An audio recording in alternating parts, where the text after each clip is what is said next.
Hey, everybody, and welcome back to another episode of the Awakener podcast, the best podcast in the history of the world. Before we begin, if this is your first time listening, just to advise you, a lot of the things that I'm talking about may not make sense to you. The reason why is that this is a very high IQ podcast, and what's happening is very complicated to explain. I can't explain it other than to tell you that we are in a war. We've been in a war since 1945. But the official war wasn't started until October 3rd, 2019. And everybody who's listened to me for a long time knows exactly what that date means. That's when COVID was signaled to come out of that lab. And I think I'm the only one that really knows that that date is the official start date of COVID. So where are we, ladies and gentlemen? Well, to kind of understand it, you need to go to my website. It's theawakener.ca. That is one word, theawakener.ca. If you study this page, you'll kind of understand everything that's happening, and my podcast will make more sense to you. But obviously, my long-term listeners, they know exactly what's going on. This has been a battle to have this podcast. I've started this podcast 8 years ago. We went to 10,000 subscribers very quickly. My YouTube got taken down. My Spotify got taken down. And this has kind of been rinse and repeat about 3 or 4 times by now. The general public are asleep to the events that are unfolding. And why is that? Well, number one, the communists who are attacking the Western world don't want you to fully understand how they are attacking. They don't want to understand how they're blackmailing. They don't want you to understand their agenda and what they're trying to accomplish because it's all hush hush. They come in the dark. And the Western world, the US complex or the US backed complex, they want you to live your life in peace, which means ignorance. Everything you have, let's say you have a home, right? And let's say you have a mortgage at a certain percent, or let's say you're financing a Mercedes or a vehicle or a Honda Civic or whatever the case may be. The various factors that affect the economy are based on war. They're based on what is actually happening in the world and the events that are triggering things. So obviously the world changed because of COVID, and COVID, ladies and gentlemen, was an act of war, specifically signaled by Russia, done by China, and obviously signaled by Obama, which I've explained before. And a lot of the events that are unfolding, if you go back to my previous posts and listen to my podcast, even from like a year ago or 2 years ago, they're highly relevant today. You can listen to it and go, wow, how did this guy know this? And why is this happening? Very easy to understand. So if you understand the war and you understand, that this is a move and counter move by both sides, you'll understand everything that's going on. You'll see it. And I'm going to explain it today. I'm not going to waste a bunch of time talking about what the average people are talking about in this world because it's not really relevant. I'm going to talk about kind of day-to-day events and how they kind of are related to everything that's happening. So let's start. Um, I told you about a year ago that Donald Trump's presidency, actually before Donald Trump made it in the White House, I believe, that this was going to be the Vengeance Presidency, which means Russia and China obviously did COVID, Obama signaled for it, and then boom, there was going to be hell to pay. Well, that hell is being fully realized. Trump has announced that the US military budget is going to go up to $1.5 trillion a year. There is no way that Russia and China combined can even match this because their economies cannot sustain it.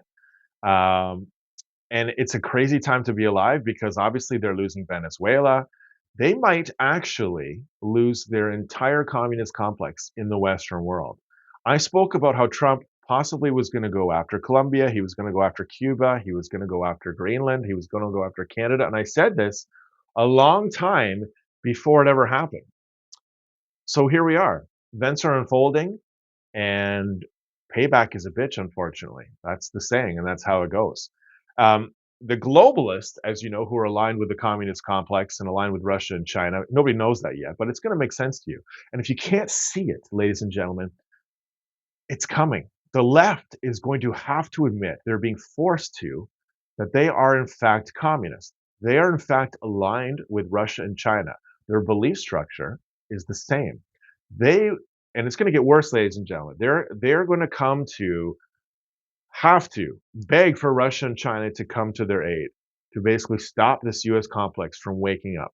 And it's already happening, ladies and gentlemen. Russia and China, this has turned out to be a big, giant nightmare for them. And the globalists, specifically the government of Canada, who is leading this charge, are trying to stop down Western expansionism and the USA expansion. And it is a sight to behold. Now, everyone's saying, oh, why is Chrystia Freeland? Why is she heading over to Ukraine? Well, why do you think she's heading over to Ukraine?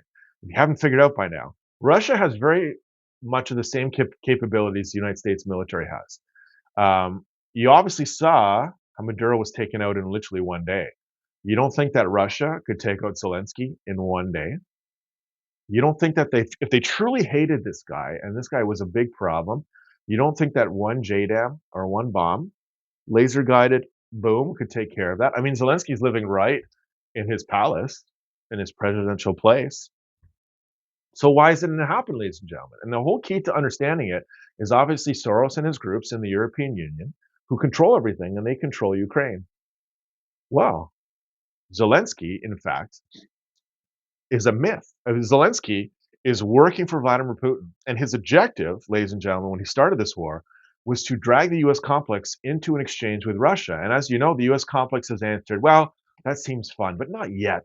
You know what we're going to do? We're going to have the largest proxy war in the history of the world, which means we're just going to give Zelensky a bunch of money. We're going to give him a bunch of weapons. And this money, it doesn't matter. You can do whatever you want with it. You can put it into this private bank. You can money launder it and do whatever you want because it doesn't matter because we're going to have a giant war and the currency doesn't matter. Nobody needs to know about this. And we're just going to drain you out. And obviously, Vladimir is sending his worst to this battle. He's talked about how he wants to have laws where he can increase the population of Russia, and he's given, I think, women. I don't know what the dollar value is of what he's offered, but women who have 10 or more children basically get a free ride.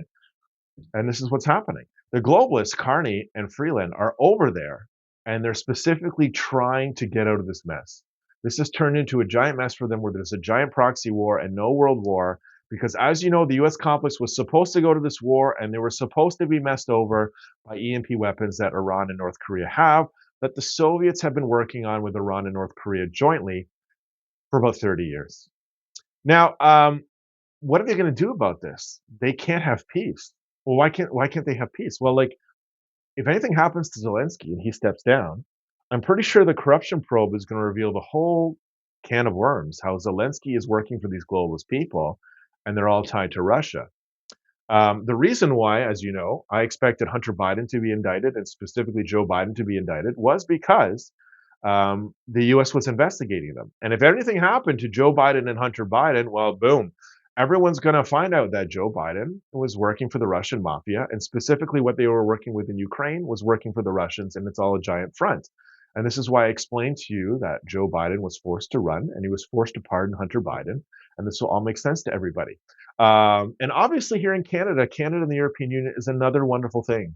So the government of Canada, as you know, Barack Obama and the globalist people, Soros and crew, overthrew the Canadian government in 2015, which means there's embedded organizations that work for obviously Open Society Foundations, etc. And George Soros then took control of our government, right? Barack Obama and crew overthrew a bunch of leaders in the European Union who are now working for Soros and this agenda, and they're all working for the Soviets.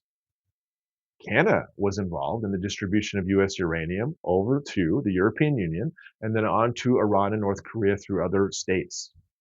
And the general public is going to figure this all out eventually in the end, which means, ladies and gentlemen, that the establishment government who works and controls the Western world that is actively being removed as we speak, they work for the Russians and the Chinese and the Soviets and the communists. And they were leading us, ladies and gentlemen, to our deaths. Now, think about it from a really simplistic perspective. If our government here in Canada was actually concerned about fighting Russia and for the US and the Western world to win this war with Russia, you would understand one thing. A war with Russia is going to bring along China. Therefore, we need to have a ton of oil. We need to have a ton of minerals, gasoline, everything resource-based. They would be obsessed with it. And in fact, they're the opposite. They're all about driving up prices. And as you know, Russia and its economy depends on oil prices, natural gas, etc., for its survival. So Donald Trump is really actually not working for the Russians. It was the previous government. And Donald Trump is putting the screws to the Russians and the Chinese actively as we speak. I don't know, ladies and gentlemen, how this war is going to continue other than it's the most grandeur lie in the history of the world, Zelensky and Putin, right? George Soros and his groups, which started in the Iron Curtain, fomented Russia, revolution in Poland, Hungary, and Czechoslovakia. The Iron Curtain collapsed, ladies and gentlemen. It was all over. No, it was fake. George Soros and his groups just moved to Ukraine afterwards. The Soviet Union played ball. They collapsed. But Russia, Soros and his groups, Ukraine have all been meddling together for the next, I don't know, what was it, 15, 20 years there? They've all been working together to bring the US conflicts to war and planning this war out where we would be held out on a silver platter. They had weapons we didn't know about. They had weapons decimating our electrical grid, ready for us to basically bend over backwards and be taken over from within. They almost had us. And now everything is turning into the giant nightmare for them. Look what Mark Carney is doing. Mark Carney is heading over to meet with representatives of Greenland and crew in Norway because or Denmark, so because they do not want Greenland to become a part of America. And if you look at the map, Greenland is specifically placed right beside Russia, and it's only a few hundred miles away. They don't want America to succeed. The whole plan was, ladies and gentlemen, for the Western world to come to a giant war and we would be crushed. Western imperialism would be crushed. Soviet imperialism would win. And comrade, it's not going to happen over our dead bodies. Do you understand? Very soon, people will understand what you understand on this podcast and the layers that it's involved with. What do I expect in the future? Well, I expect the establishment government in Canada is not going to go away anytime soon. If you look at what's happening in Iran, Iran is up Schitt's Creek because it's my belief that in Iran's nuclear facilities or sites that are buried now is US fissile material, which is going to link the European Union, Canada, obviously Obama and Biden and everybody who worked for this establishment to the truth. It's going to lead to everyone understanding that they're enemies of ours and they're out to get us. And this is why they can't give up this fight.